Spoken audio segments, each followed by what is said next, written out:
Assalamualaikum warahmatullahi taala wabarakatuh. Di sini kita akan membahas bagaimana perilaku kreditur atau perbankan Indonesia. Jadi yang jelas sudah saya sampaikan di dalam surat ini, dan insya Allah surat ini juga kita lagi persiapkan untuk Bapak Presiden kita, Bapak Prabowo, karena beliau pernah berjanji warga negara saya selama saya memimpin sebagai presiden, tolong kesulitan apapun laporkan. Jangan sampai saya nanti setelah usia ini berakhir, usia ini sudah nggak punya nyawa, jangan ada kesan bahwa kepemimpinan saya itu tidak maksimal. Itu janji yang saya tuntut. Nah, ini saya tanyakan. Karena itu di sini dalam suratnya saya menyampaikan kepada Bapak Presiden Prabowo agar beliau berkenan membantu mereka-mereka yang terjerat utang piutang kepada kreditur kita. Karena terus terang aja, utang piutang yang ada pada kreditur kita itu ternyata membawa dampak korban. Ya, korban akhirnya meninggal. Di Jawa ini sementara yang saya sebelumnya tangani kemudian laporan ke saya itu 2 orang, yaitu letaknya di desa mana, Gresik, itu 2 orang, tempatnya di kecamatan Biorjo, satu rumah itu 2 orang. Setelah ada tagihan-tagihan yang keras dari kreditur, entah itu debt collector atau suruhan dari kreditur, tetapi pelaku dari penagih ini keras sekali. Pelaku dari penagih ini sepertinya nggak ada etika yang baik terhadap orang tua. Akhirnya orang tua terkejut, lalu mendadak sakit, dibawa ke rumah sakit, dan akhirnya meninggal. Ini akibat daripada tekanan yang begitu keras oleh BRI. Ya. Jadi pasal 389 itu bisa kena. Barang siapa yang karena kealpaannya, karena kelalaiannya menyebabkan orang mati. Itu pasal 359 KUHP. Oleh karena itu, dari sini, karena saya prihatin, beliau-beliau pun juga sangat prihatin, yang para debitur ini juga sangat prihatin sekali. Makanya hal ini saya sampaikan kepada Bapak Prabowo sebagai Presiden RI. Kenapa saya percaya sama beliau?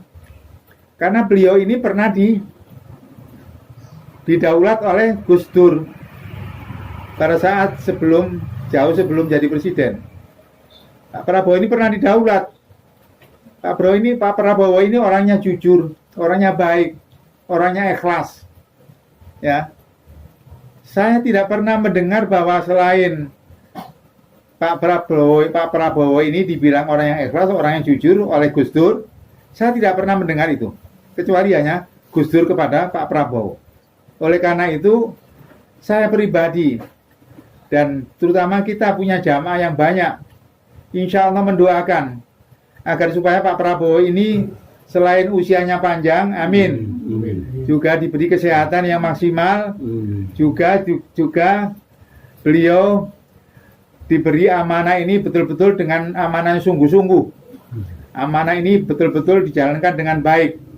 Karena kalau tidak, amanah ini tidak dijalankan dengan baik, Masya Allah, Bapak Prabowo, di itu ada hadis Nabi, barang siapa yang seorang pemimpin tapi tidak memiliki jiwa kesatria, tidak memiliki jiwa keadilan, tidak memiliki jiwa nasionalis, maka di situ dia nggak ada jaminan bisa masuk surga. Maka itu hati-hati kalau jadi pemimpin. Ini hadis Nabi. Ya, hadis Nabi ini sudah sahih, ya, termasuk kitab Sahih Bukhari pun juga ada di sana, dan banyak hadis lain yang menyatakan bahwa seorang pemimpin dijamin sebagai hamba Allah yang bakal masuk surga itu adalah pemimpin yang adil, pemimpin yang amanah, pemimpin yang tabligh, pemimpin yang fatona. Ini janji Rasulullah dan janji Allah bahwa hambaku yang soleh, yang adil, pasti akan aku jamin surga. Dan mudah-mudahan Bapak Prabowo ini termasuk golongan hadis seperti ini, amin. Yang kedua, oleh karena maraknya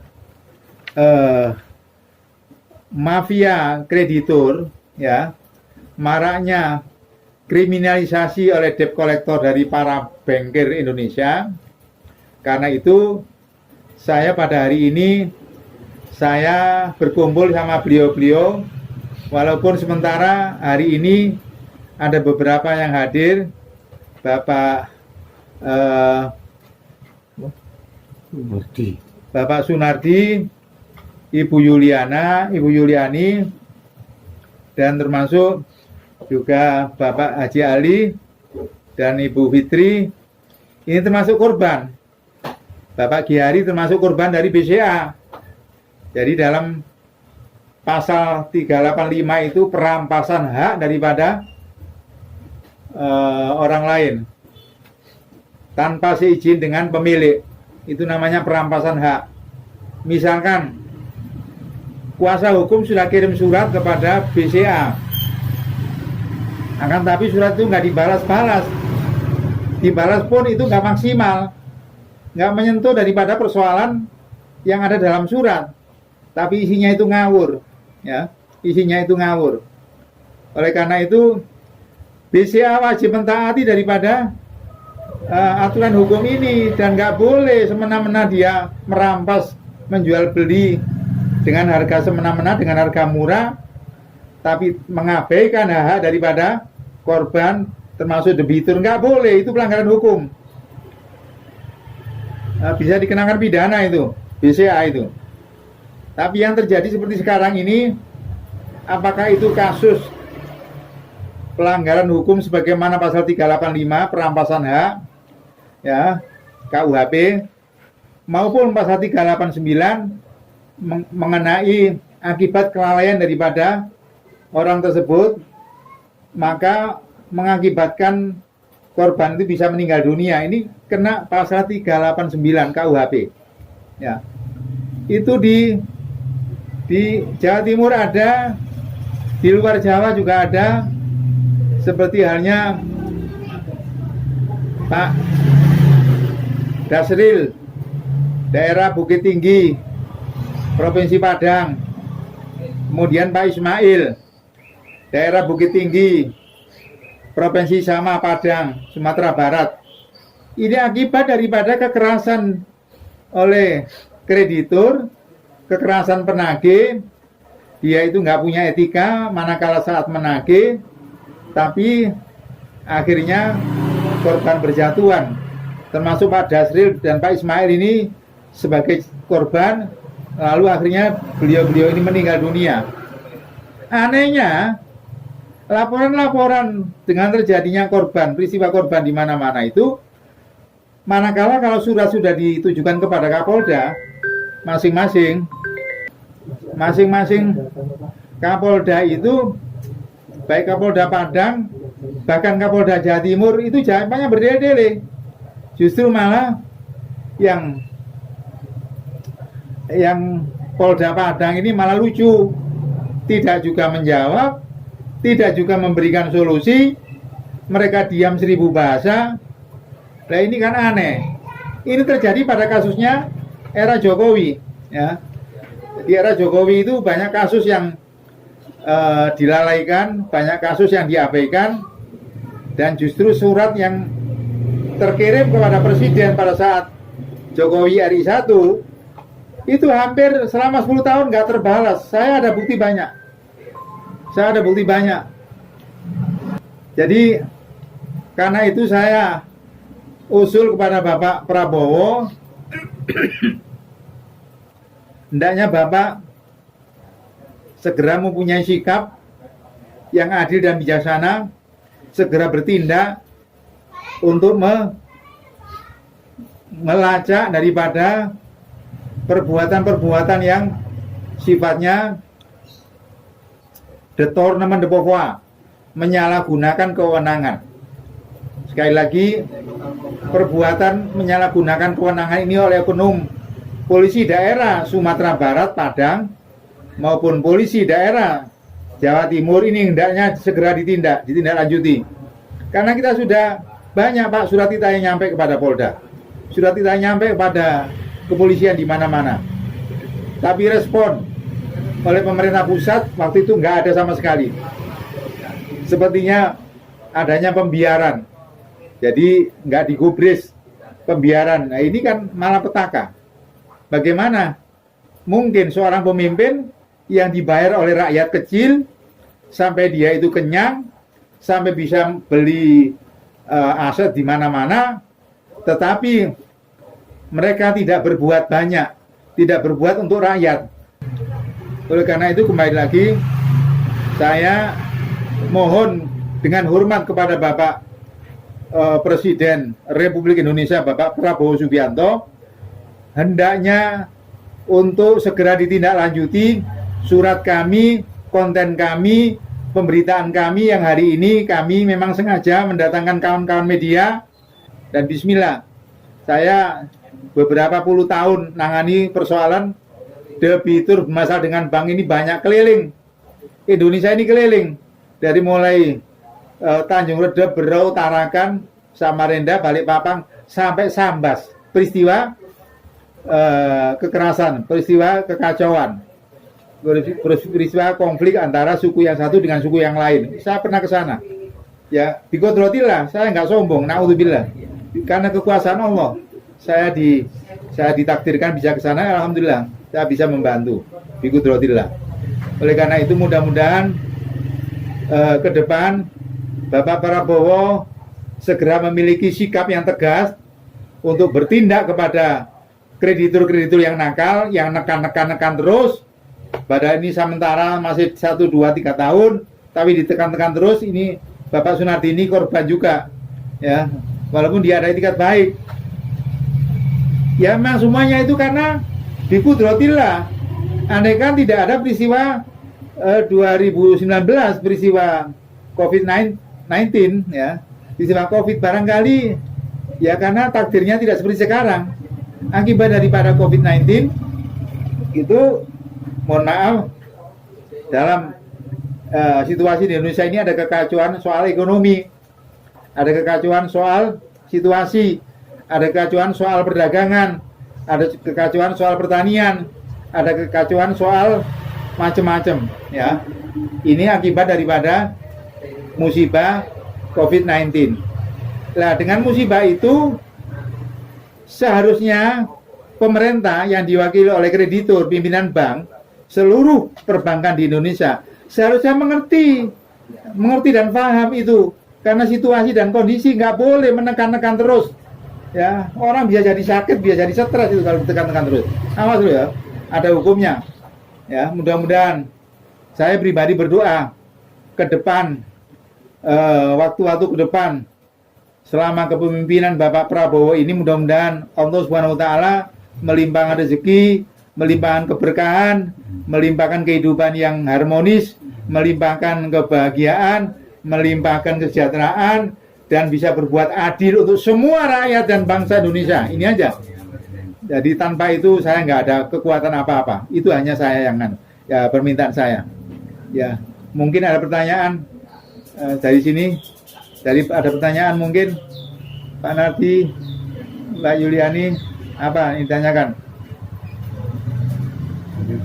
Atau dari media, dari Tribun mungkin ada yang ditanyakan, atau Mbak Yuliani korban. Ini kan ibu yang di Gresik itu ya Bu? Iya. BRI itu. Ayo Mbak. Selesai urusannya Bu? Belum. Apa yang ditanyakan? Tanyakan. Ayo tanyakan yang kencang. Apa? Apa tanyakan? Kenapa rakyat semakin miskin, hidup susah, banyak pengangguran? Ya, sudah ya. Kenapa rakyat semakin miskin, hidup susah, banyak pengangguran? Itu kembali kepada firman Allah lagi. Kenapa rakyat itu tidak, memang takdirnya belum semuanya rakyat dan bangsa ini kompak untuk maksimal beribadah kepadanya. Ya. Tadi sudah saya jelaskan ayatnya, walau anna ahlal qura amanu fattaqau la fatahna alaihim barakatim minas samai wal ard. Andaikan, kata Allah, andaikan hambaku semuanya ini sungguh-sungguh bertakwa kepada Allah, kepadaku, ya, maka akan aku buka rezeki dari langit, aku buka rezeki dari bumi, aku buka rezeki dari lautan, aku buka rezeki dari mana saja. Itu janji Allah dan itu nggak bisa diingkari, itu pasti, ya.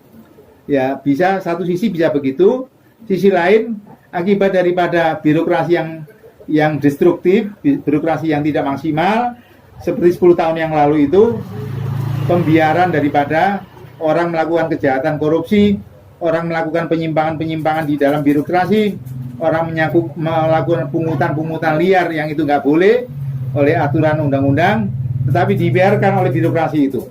Nah, akhirnya seperti ini, ya, seperti ini kejadiannya. Maka itu mudah-mudahan sekarang karena presidennya sudah berganti, presidennya sudah sudah beralih Bapak Prabowo, dan saya yakin Bapak Prabowo ini akan bisa mengatasi semuanya karena beliau pernah janji, selama saya presiden saya akan entas kemiskinan, saya akan melayani semua kebutuhan masyarakat apapun kesulitannya. Itu saya catat di dalam hati dan di dalam tulisan. Ya, mudah-mudahan. Dan persoalan kita sekarang ini meminta kepada Bapak Presiden, Bapak Prabowo, agar supaya debitur yang nilainya 1 miliar ke bawah mohon dihapuskan seluruhnya tanpa pandang bulu. Amin ya robbal. Kenapa saya punya pendapat seperti itu? Negara Indonesia ini kaya raya. Indonesia ini apa yang nggak ada? Nikel nggak habis-habis, tambang emas nggak habis-habis, ya, di Irian. Tambang apa saja, batu bara nggak habis-habis. Belum lagi kekayaan yang ada di lautan, kekayaan yang ada di dalam daratan ini semuanya nggak akan habis-habis. Itu barokah daripada janji Allah tadi itu, ayat Al-Quran tadi itu. Maka itu saya pribadi dan saudara-saudara saya yang sampai hari ini kita bantu ini, mudah-mudahan panjenengan semuanya mari bersama-sama kita meningkatkan kualitas daripada ibadah kita. Amin. Mungkin yang lain ada pertanyaan dari tribun. Tanya apa? Yang kritis. Ini kan ada berapa debiturnya berarti? Hah? Hari ini berapa debiturnya? Hari ini ada banyak halangan, ada 6 debitur yang berhalangan. Yang ada di sini berapa? Ini Pak Juliani 2. Sama jenengan Bapak. Iya. Bapak dari mana Bapak? Dari Triorejo. Triorejo. Korban juga. Sama BRI juga. Iya. Yang Bang Intan. Oh, Bang Intan. Nama siapa? Sunardi. Bapak Umar, gini aja Pak. Ini kan 2 debitur menceritakan testimoni urusan dengan bank itu bagaimana, nanti baru jenengan yang nambahi. Gitu aja. Iya, Pak. boleh. Gitu aja ya Pak. Iya, boleh. Tapi tadi tolong dicatat, saya komentar tadi itu insya Allah nggak nyalai dari monggo Pak. Ya, jadi toh. Nggih. Pak Nardi. Ya kalau dalam hal ini untuk Namanya siapa Pak? Yang lengkap Sunardi. dulu Pak. Sunardi, warga perumahan Bukit Bambi, nggih. Gresik. Nggih. Ya selama ini untuk penagihan kan ya baik-baik aja, cuma kan dalam ini untuk proses lelangnya itu tidak sesuai dengan harga kita yang butuh, jadi itu aja yang Utangnya berapa Pak? 400 Juta. ya. Awalnya gitu, baru ke juta. Berapa tahun? Ya waktu itu ya hanya setahun aja, Setahun. ya sampai sekarang belum ada. Ini sudah jalan berapa tahun Pak? Ya 1,5 tahun. 1,5 tahun. Kurangannya banyak Pak? Ya kurang banyak. Proses penagihannya gimana Pak? Ya selama ini belum ada istilahnya proses penagihan yang melalui surat aja, Belum sampai datang ke rumah. belum. Apa ancaman dari pihak kreditur? Selama ini ya cuma hanya lelang-lelang aja, kasih surat lelang. Oh, jaminannya sertifikat rumah. Iya. Dampak ke psikis apa Pak? Ya selama ini kita masih enjoy aja. Belum ada penarikan lagi. Tapi ada kekhawatiran, jujurnya. Ya khawatir sih ya khawatir, namanya orang lelang dilelang kan. Iya. Dari 400 juta yang terbayar berapa sih Pak?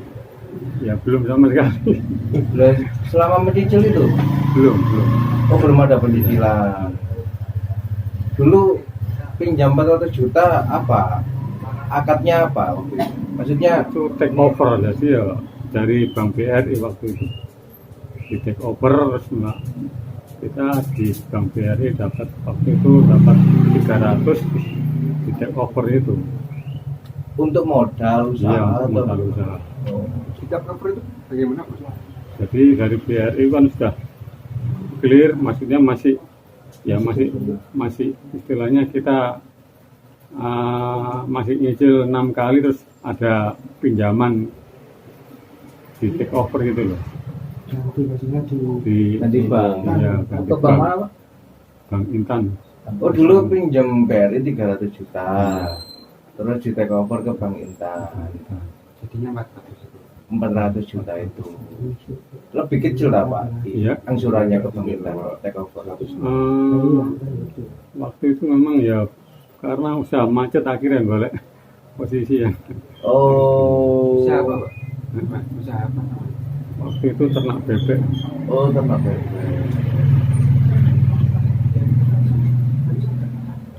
Tapi nggak ada teror nggak ada, Pak. Insya Allah selama ini belum. Melalui telepon. Enggak. Ibu siapa Bu namanya Bu? Saya lupa Bu. Julian Bu Julian ini. Itu urusannya gimana Bu? Yang bengkak sampai berapa juta itu? 968 dari 500 dari 968. Padahal sudah bayar berapa kali Bu? Itu, Bu? bertahun-tahun. Ya, 2012 sampai 2017. 2000 12 sampai selama 5 tahun ya. Seharusnya lunas itu. Seharusnya sudah lunas ya Bu? Kalau hitung-hitungan matematika. Iya, matematika lunas. meninggal udah hampir 180-an masuk ini. Waktu almarhum suami masih ada. Iya. 180-an. Oh, 180 juta masih. Utangnya berapa Bu? Dari 500 terus sama 200 700. 700. Sekarang berbunga jadi 968. apa yang sering Ibu dapat dari proses penagihan itu? Selama suami meninggal nggak ada. Cuma sebelum sakit itu ada somasi 3 kali. Terus rumah sama gudang di tawar di luar bisa spare. Di apa Bu? Tanpa Dijual dijual melalui tanpa sosmed. tawar di luar Oh. desa. Tapi sudah laku? Belum. Nggak sampai ditulisi Nggak. rumah ini dilelang? Enggak ya. Dan saya ya Pak. Perlu ditambah. Oke, bentar Pak Omar ini simpen dulu. Ini terkait ini Pak, langkah hukum kedepannya apakah akan ada gugatan perdata atau laporan pidana? Oke. Saya sudah laporan pidana Mas Polda Mbak Yuliani, tapi masih proses. Dan prosesnya itu terkesan berdele-dele. Nggak fokus, nggak langsung to the point gitu. Saya menilainya begitu. Yang lebih ngeri lagi, proses pelaporan ke Polda Padang, oh itu tambah ruwet lagi.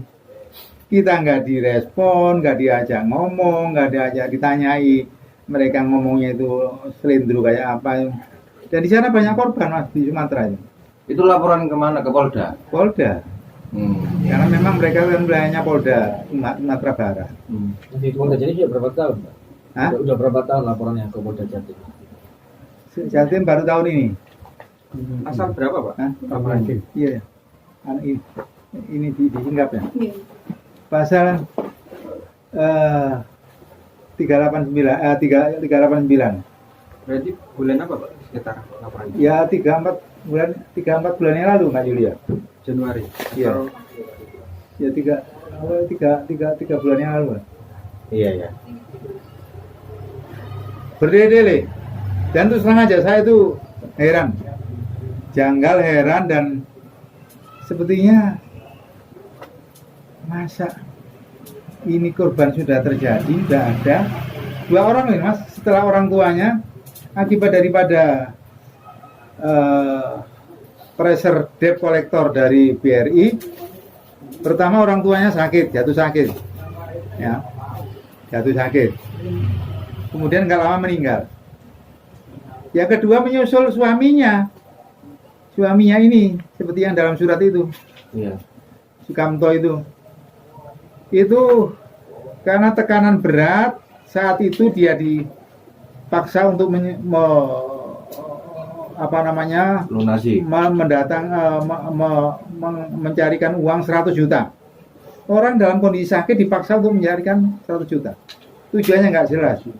Kemudian nggak lama dia malah jatuh sakit ke rumah sakit dan akhirnya meninggal. Satu rumah 2 orang meninggal. Itu belum lagi yang di luar. Ini mestinya tadi itu datang karena dua-duanya sakit. Korban dari BRI tetangga ini, Ali, namanya Ali, dekat nih, sebelahnya Masjid Rahmat nih. Kita beritahu karena sakit dua-duanya. Ya akibat tekanan-tekanan seperti itu. Oleh karena itu, karena ini ke depan membahayakan kalau jika tidak ada tindak lanjut daripada presiden kita, ya, tindak lanjut dengan tegas, lalu dievaluasi kembali para kreditur yang ada di Jawa Timur dan seluruh Indonesia itu dievaluasi kembali, maka nggak mungkin tindakan ini akan bisa berhenti, itu nggak mungkin.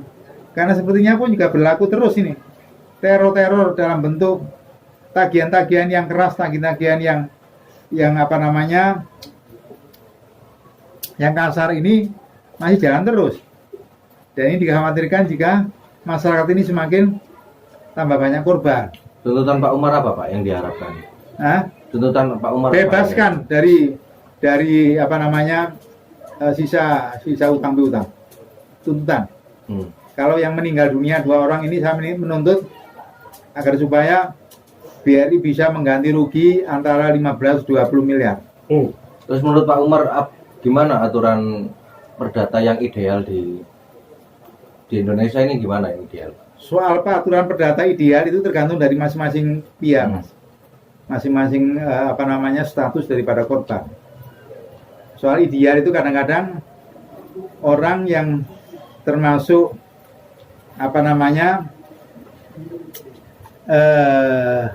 sebagai apa namanya pelaku ini, kadang-kadang ideal itu bisa lebih, maknanya bisa lebih.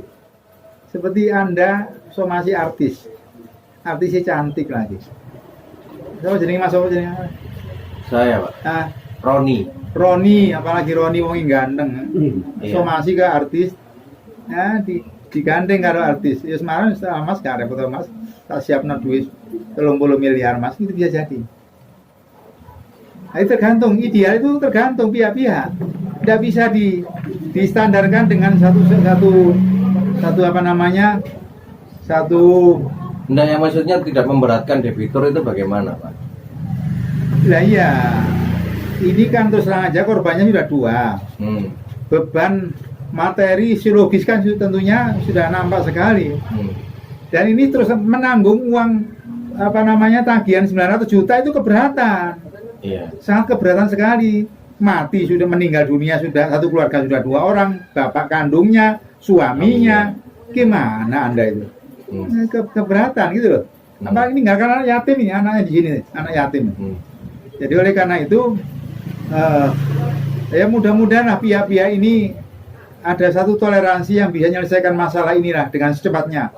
Kalau enggak, terus terang aja ini terus tak tuntut kepada Presiden RI, terus tak tuntut ini supaya beliau segera bertindak ke daerah-daerah, entah itu melalui suruhan menterinya, suruhan stafnya, suruhan wakilnya atau apa, terserah. Yang penting bisa menyelesaikan masalah. Kalau selama ini belum menyelesaikan masalah, bahkan semakin rumit, semakin gelisah, semakin kesulitan korban-korban ini. Karena itu loh Mas Roni, saya terus terang aja, saya bukan tipe-tipe pengacara yang duit asal duit, saya naudzubillah bukan tipe itu Mas. Iya. Tanyakan bayar ke saya atau enggak ini dua orang ini. Pro bono semua ya Pak ya. Pro bono. Jadi ya karena ya bismillah. Semua itu karena kekuatan apa namanya kudratullah, kekuatan kekuasaan Allah, sehingga saya bismillah menjalankan untuk itu. Ini ada dua yang sakit, ini lagi sakit, suami istri sakit ini, karena sering kali dapat tekanan dari Bank BRI Surabaya. Mau tak ajak ke sini, tadi dia nggak bisa hadir. BCA, ya BRI, BCA juga begitu. BCA ini juga sama, 385 itu pasal yang betul-betul merampas. Ya, BCA ini, karena itu saya memohon agar supaya BCA itu ditutup aja oleh pemerintah. Bank Benta ditutup karena itu kejahatan, terus terang aja kriminal, rentenir, ya ditutup. Bank Benta maupun Bank BCA ditutup oleh negara karena tidak bermanfaat untuk rakyat. Ya, karena sudah jelas begitu, surat sudah ada, tapi nggak dibalas, nggak dijawab secara proporsional. Tapi jawabannya itu melenceng ngawur, nggak sesuai. Nah, jadi itu. Iya, Pak. Mungkin ada pertanyaan lain yang sebenarnya hari ini banyak yang ada acara mantenan, ya korban, ada acara masih di Sumeneb, termasuk korban BCA, ada acara di BRI, ada acara banyak, tapi karena kebetulan memang hari ini ada udur, jadi hari ini nggak bisa hadir. Iya, Pak. Oke, dari wartawan, dari media, Jawa Pos, Memo, apa yang ditanyakan Mas? Mungkin Ada foto laporan kepolisian ya Pak? waduh, cari Mas. Sampai bawa Mbak? Nggak bawa? Enggak bisa. Ini tak usaha, aku tak share yang habis sampai. Ya, tak usahakan hari ini, sore ini. Hari ini sampai sore atau malam. Mudah-mudahan nggak sampai malam. Sudah ketemu ya. Tak share ke sampean, tak share ke Mas Ferry. Ya. Ini surat yang dikirim ke Presiden. Ayo, bismillah. Bismillah. Bismillah.